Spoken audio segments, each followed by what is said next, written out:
রাজধানীর বিভিন্ন মদের বারে সাম্প্রতিক অভিযান ঘিরে নানা প্রশ্ন উঠেছে। ব্যবসায়ীদের অভিযোগ, সরকারি নিয়ম মেনে লাইসেন্স, ভ্যাট ও ট্যাক্স পরিশোধ করে ব্যবসা পরিচালনা করলেও নিয়মিত তদারকির নামে তাদের মধ্যে আতঙ্ক সৃষ্টি করা হচ্ছে। অভিযানের ভয় দেখিয়ে একটি প্রভাবশালী অসাধু চক্র মাসোহারা দাবি করছে বলে অভিযোগ উঠেছে। ব্যবসায়ীদের দাবি, মাদকদ্রব্য নিয়ন্ত্রণ অধিদপ্তরের লাইসেন্স সহ প্রয়োজনীয় সব দাপ্তরিক বৈধতা থাকার পরও তাদের নানানভাবে হয়রানি করা হচ্ছে। বিশেষ করে অভিযানের ভয় দেখিয়ে অনৈতিক সুবিধা আদায়ের চেষ্টা চলছে বলে অভিযোগ করেন তারা। এই বিষয়ে ব্যবসায়ীরা গণমাধ্যমকে জানান, বৈধ কাগজপত্র থাকার পরও তদারকির নামে তাদের উপর চাপ সৃষ্টি করা হচ্ছে। এতে স্বাভাবিক ব্যবসা পরিচালনা কঠিন হয়ে পড়েছে।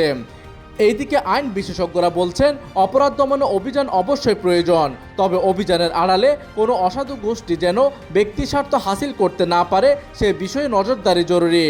বাংলাদেশ সুপ্রিম কোর্টের আইনজীবী মোহাম্মদ ইমাম হোসেন গণমাধ্যমকে বলেন, প্রেমিসেসগুলো লাইসেন্স নাই তাদের কথা ভিন্ন, যে প্রেমিসেসগুলো লাইসেন্স রয়েছে সেখানে কিন্তু 23 ধারা কিন্তু তাদেরকে প্রোটেকশন দিয়েছে, যেহেতু তাদের লাইসেন্স রয়েছে।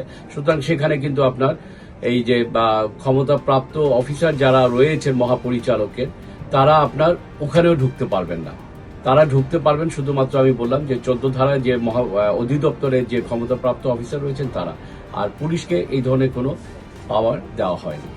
এইদিকে মাদকদ্রব্য নিয়ন্ত্রণ অধিদপ্তরের ঢাকা উত্তর অঞ্চলের উপপরিচালক শামীম আহমদ গণমাধ্যমকে বলেন, লাইসেন্সবিহীন বারে পুলিশ অভিযান চালাতে পারে, তবে যেসব বারের লাইসেন্স রয়েছে সেখানে অভিযান পরিচালনার সময় মাদকদ্রব্য নিয়ন্ত্রণ অধিদপ্তর কর্মকর্তাদের উপস্থিতি থাকা ভালো, কারণ লাইসেন্স সঠিক আছে কিনা তা অধিদপ্তরের কর্মকর্তারাই ভালোভাবে যাচাই করতে পারেন।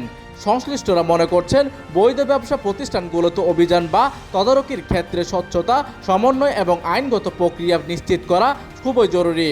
একই সঙ্গে অভিযানের নামে চাঁদাবাজির অভিযোগ থাকলে তা খতিয়ে দেখে দায়ীদের বিরুদ্ধে ব্যবস্থা নেওয়া দাবি জানিয়েছেন।